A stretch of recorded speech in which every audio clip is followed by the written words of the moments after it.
এবং এই বিষয়ে খবরাখবর রাখছেন আমাদের সহকর্মী হিমেল। রাজধানীর পেট্রোল পাম্প থেকে তিনি যুক্ত হচ্ছেন আমাদের সঙ্গে। হিমেল, পেট্রোল পাম্পে যানবাহনের চাপ কেমন দেখছেন এবং জ্বালানি সংকট রয়েছেন কিনা, পেট্রোল পাম্পের মালিকরা কি বলছেন এ বিষয়ে জানাবেন।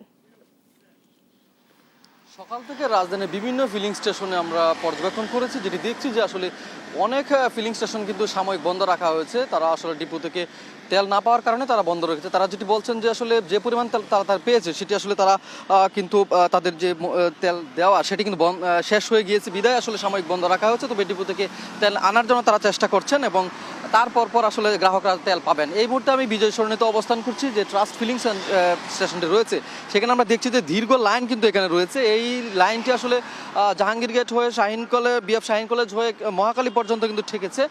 এখানকার যে তেল সংগ্রহকারীরা যেটি বলছেন যে আসলে সরকার কর্তৃক বলা হচ্ছে যে তেলের সরবরাহ যথেষ্ট রয়েছে, কিন্তু আসলে বাস্তবতা ভিন্ন।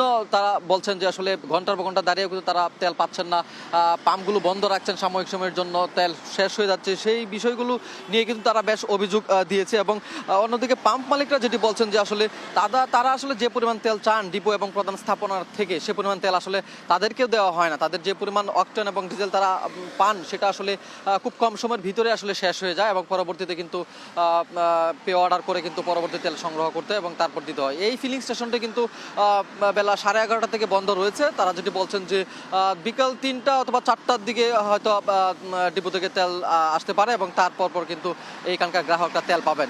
পাম্প মালিকরা কিন্তু সেগুলোই বলছে এবং সেই সাথে তারা বলছে যে ঈদের ছুটি একদম শেষ হয়ে আসছে, যানবাহনের চাপ বাড়ছে। সেই ক্ষেত্রে তেলের যে সরবরাহ সেটি যদি সঠিক মাত্রা না থাকে তাহলে কিন্তু বেশ ভোগান্তিতে পোহাতে হবে রাজধানীবাসীকে এবং সব মিলিয়ে ফিলিং স্টেশনগুলো কিন্তু খারাপ পরিস্থিতি তৈরি হতে পারে। পাম্প মালিকরা কিন্তু সেই বিষয়টি আশঙ্কা করছে। অন্যদিকে আপনি জানেন যে বাংলাদেশ পাম্প অ্যাসোসিয়েশন থেকে বলা হয়েছে, গত 2 দিন আগেও বলা হয়েছে যে তেলের যে সংকট সেটি কিন্তু নেই, যথেষ্ট সরবরাহ রয়েছে।